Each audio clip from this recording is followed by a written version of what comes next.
Hey, how's it going, everybody? Welcome to Updated Arc Basics, a show where we break down the ins and outs, the ups and downs, the all-arounds of Arc. That's right, we're talking about the ABCs. The A it stands for Arc, the B for Basics, the C, whatever you want it to be.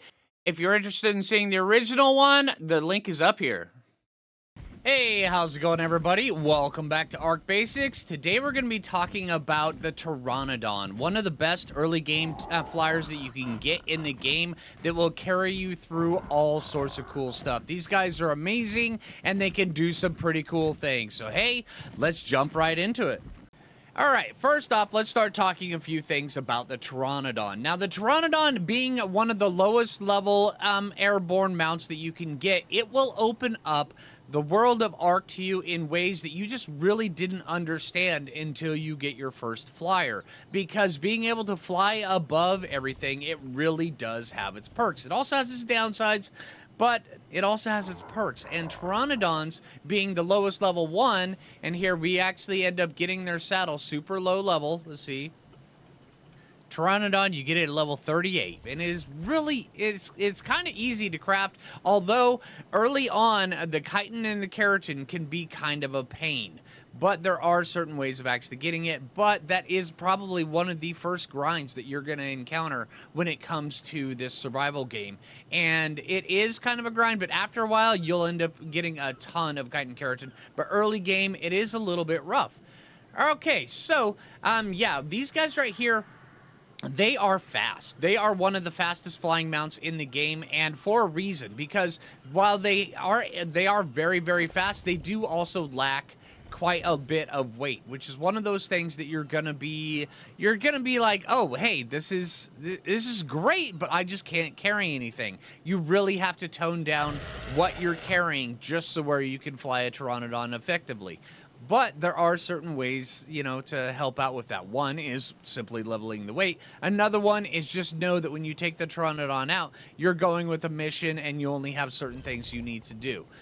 Their health is generally pretty low as well, but sometimes you can actually get ones that have rather high health stats, and their stamina usually starts off abysmally low, and this is one of the first things I would recommend that you level them up in, is their stamina. Their melee damage, they usually get some pretty good melee damage on these guys, which is another reason why these guys in PvP are used as aerial strikers and then also used to pick up people and drop them because they excel at that. They're good at getting in, picking up things, doing damage, and getting out, which is what Pteranodons are. I'm really good for. But also, just know that Pteranodons, you can be brought down to the ground pretty easily if to somebody who knows what they're doing. Alright, so let's talk about the shopping list. What you're going to need, well, there's a couple things. One, you're going to want bolas, and I crafted bolas and I put them away. They're up here on here. Alright, never mind, they were on my hotbar all alone. Okay, so for the shopping list, what I would recommend is your best bow that you have. You're going to need one that, you know, I mean, you can do this with primitive very easily, but they're not absolutely required. You can actually use a club with these guys if you really need to. If that's all you've got, you can definitely knock them out with a club. But bolas are kind of not really required, but they really do help. If you're great at sniping things, then you can actually kind of just pluck them right out of the air. But if you want to hit them when they're most vulnerable, you're going to need a bola. And let's go see if we can go find a Pteranodon so where we can demonstrate this. Alright, when you find a Pteranodon out in the wild, when they're on the ground is when they're the most vulnerable. They'll usually come down to clear their, or to get their stamina back after hovering around. Now, what you want to do is come up to it and just bowl it.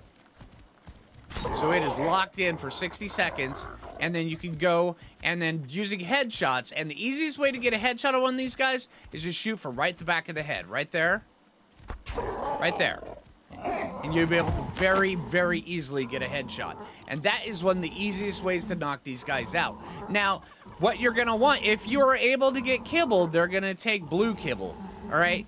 And so, yeah, that's what they want.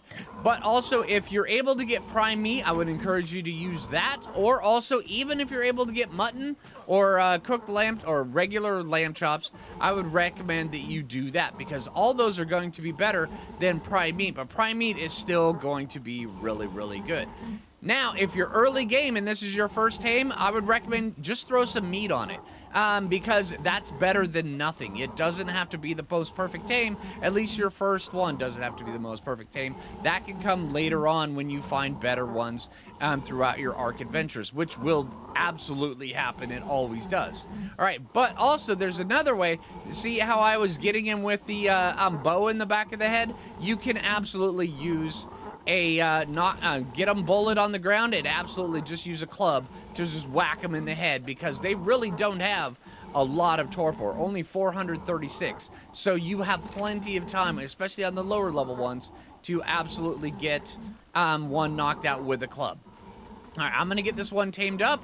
And then, yeah, also know that while they're coming up, their torpor does go down kind of quickly. It's not as fast as some things, but you'll notice that their torpor goes down pretty quick, but it does go down a little bit quicker than their food.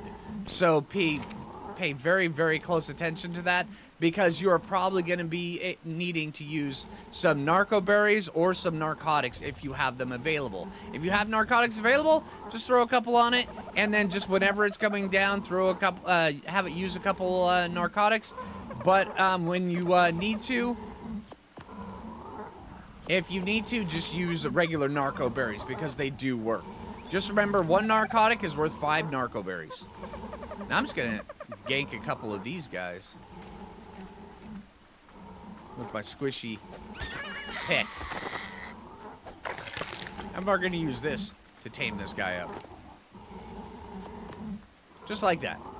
All right, now as this guy's about to get up, in your search for finding some keratin chitin, these little guys right here, trilobites, they are one of the best and easiest sources of getting chitin and keratin for the early game. And you can just find those all over the beach. See that guy right there? We just got 14 out of it right there. Pretty easy, pretty simple. And there we go. Off just regular meat, so he didn't get a whole bunch of extra levels. But you know what? At this stage, we really don't need it. But notice as he's getting up, granted he's only level 67 at this time, he has very little stamina. So that right there is what I would concentrate on leveling up almost exclusively on this guy. And maybe even try to get him up to about 1,000 hit points until you can get a nice higher level one. Now let's go take a look at a higher level one and see just how I've leveled it up. All right, now we have Speedy. This is one I've had with me for a long time, and this is actually a really good Pteranodon. If I need to get somewhere really quick, this guy is the one I go with it, which is why I named him Speedy. Now, I believe I tamed him up at, I believe it was 140 when I found him wild. But I've leveled up almost exclusively stamina on this guy, and of course there's another one that's trying to nudge me out of here. It's like, what about me? Yeah, whatever, dude. I will shoot you in the head if you don't go away. All right, so the one 85 stamina, this right here will actually take us most of the way across the island without needing to stop. But it will also allow us, and I will encourage a lot of people to do this, is use them for getting early game loot drops. And it's really good for doing that. Just take out a Pteranodon.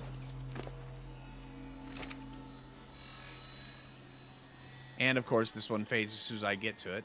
But, yeah, take out a Pteranodon and use them as a really good early game just way of going and getting all sorts of loot drops. Because out of the loot drops, you can get all sorts of really cool stuff. And stuff that you, honestly, it will really help you out on your journey. So, yeah, just make sure that when you get your Pteranodon good up here, start flying, and it is really a good feeling when you get up here and start flying. And then go out and get these loot drops. They are absolutely amazing for doing this, and they will give you a really big power increase early on in the game.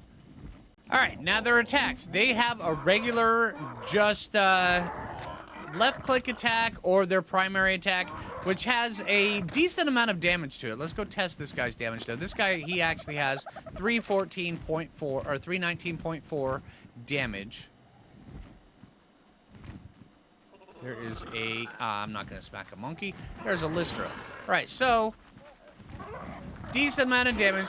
38 points. But also, by using the C or crouch attack, we can go and we can barrel roll through everything. Now, this does have a cooldown, but If you learn how to time it just properly, you can get quite a bit of damage out of this. Now, let's actually find something relatively tanky that we can hit with this, just to show you how much damage this does. Raptor. 321 off that. The barrel roll on these guys does a ton. Also, the barrel roll is great for getting that big hit to start shredding armor if you need to, which is absolutely amazing. And their right-click attack allows you to pick up things, but it's only smaller things that you can pick up. Generally, if you can put it on your shoulder, or if it's a person, you can pick it up pretty easily. Just remember that while Pteranodons, they don't have a ton of weight, whatever you pick up is going to add to your weight total. So if somebody has got a lot of stuff in their pockets, it's going to be really hard to carry them. But if you can carry them, you can grab them, take them up, let them go, and let gravity do the work. But yeah, these guys, they are absolutely amazing at going out and getting early game loot. Right there, I mean, I realize it's random, but hey, we just got a boost. That's pretty cool. All right, but yeah, these guys, they're also, I mean, especially when you get a couple of them, they're actually decent for making kibble. The kibble that you can get out of these guys is simple kibble. It's the green kibble used with cooked fish meat, one of their eggs, some fiber, measure berries, rock carrots, and just a little bit of water. And it will actually help you get a leg up on a few different things, which is awesome. All right, so that's about all there is with the Pteranodon. They are absolutely amazing, especially when you want to get from point A to point B really fast, or when you want to go out and get those loot drops, especially in PvE. In PvP, these guys are far more nefarious. All right, so hey, I hope the video helped you out. If you haven't already, make sure you hit that like button. I really appreciate it. If you're new around here, subscribe. And until next time, this is Phlinger, and take it easy, everybody.